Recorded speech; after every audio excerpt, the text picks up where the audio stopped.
금이 정말 가치가 있을까요?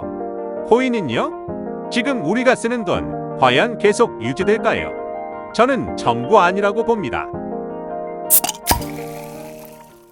왜냐하면 돈의 본질은 금도 종이도 아니기 때문입니다. 돈의 본질은 단 하나입니다.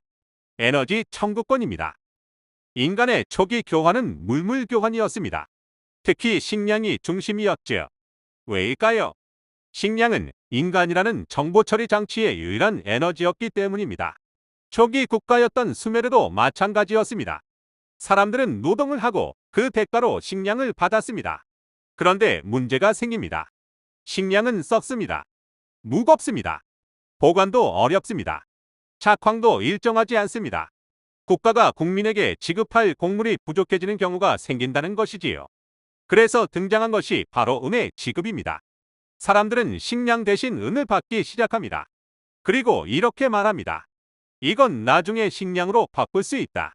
식량이라는 에너지에 대한 약속이 거래되기 시작한 것입니다. 국가의 신용을 바탕으로 국민을 대상으로 은이 에너지 청구권으로 사용되기 시작한 것입니다. 하지만 이때의 은은 지금과 같은 돈이 아니었습니다. 매번 무게를 재야 했고 순도도 제각각이었습니다. 불편했겠죠? 그래서 등장한 것이 동전입니다. 기원전 7세기 리디아 왕국에서 금속을 일정한 무게와 순도로 만들어 국가가 보증하기 시작합니다. 이제 더 이상 무게와 순도를 확인하지 않아도 됩니다. 드디어 진정한 화폐가 탄생한 것입니다. 하지만 또 문제가 생깁니다. 나라가 많아지면서 화폐도 제각각이 됩니다. 거래할 때마다 환율 계산하고 순도 확인하고 무게 재고 거래 비용이 너무 큰 것이지요. 이 문제를 해결한 것이 은행입니다. 암스테르담 은행은 이 문제를 아주 간단하게 해결합니다. 돈을 맡기면 숫자로 기록합니다. 그리고 거래는 동전이 아니라 장부의 숫자만 변합니다. 이제 사람들은 돈을 들고 다니지 않습니다. 신용을 들고 다니기 시작합니다. 이 변화는 이후 엄청난 결과를 만들어냅니다. 근대 시대부터는 전쟁 비용이 과거보다 폭발적으로 증가하기 시작합니다. 화약과 함선이 등장하면서 말이지요. 국가는 더 이상 자기 돈만으로는 전쟁을 할 수 없어졌습니다. 그래서 어떻게 할까요? 돈을 빌립니다. 그리고 약속합니다. 나중에 갚겠다. 이건 뭘까요? 수메르가 국민에게 곡물 대신 은을 지급한 것과 마찬가지입니다. 미래의 에너지를 현재로 끌어오는 구조입니다. 이 시스템 위에서 산업혁명이 터집니다. 공장을 만들고 기계를 만들고 대규모 생산이 시작됩니다. 이것을 위해서 신용을 평가받고 돈을 빌립니다. 여기서도 돈은 단순한 교환수단이 아니라 미래를 당겨오는 도구가 됩니다. 변한 것이 있다면, 과거에는 국가가 에너지 청구권의 최정점이었다면, 근대 시대부터는 국가 위에 은행이 존재한다는 점입니다. 하지만 또 한계가 옵니다. 금과 은으로는 이 거대한 시스템을 감당할 수 없습니다. 결국 인간은 선택을 합니다.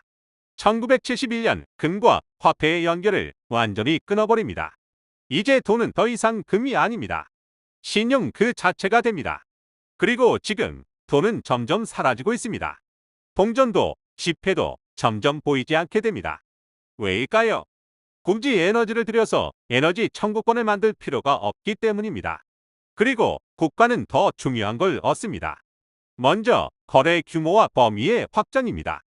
돈은 전자화되면서 무게와 질량이 사라졌습니다.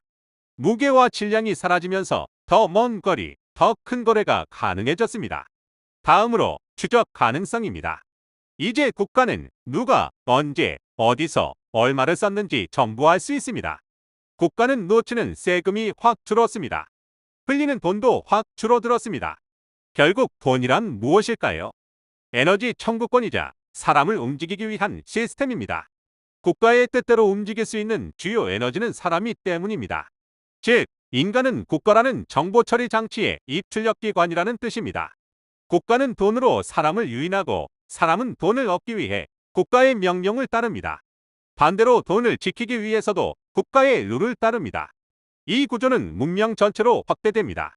패권국은 자국을 기준으로 돈의 가치를 정하고 전 세계는 그것을 따르고 있습니다. 이제 다시 질문해 보겠습니다. 금이 정말 가치가 있을까요? 코인은요? 아니면 우리가 그렇게 믿고 있는 걸까요? 다음 단계는 무엇일까요? 저는 이렇게 봅니다.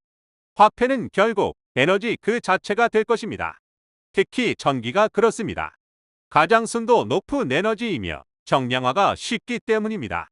국가는 항상 통제 가능한 에너지를 원했고 가장 효율적인 방식으로 그것을 교환해 왔습니다. 지금까지는 국가의 통제 가능한 메인 에너지는 인간이었습니다. 하지만 AI의 등장과 기계의 발전으로 통제 가능한 에너지의 메인이 바뀌고 있습니다. AI와 기계화가 진행될수록 화폐의 변화는 더 빨라질 것입니다. 그리고 이 변화는 피하기 어려울 것입니다.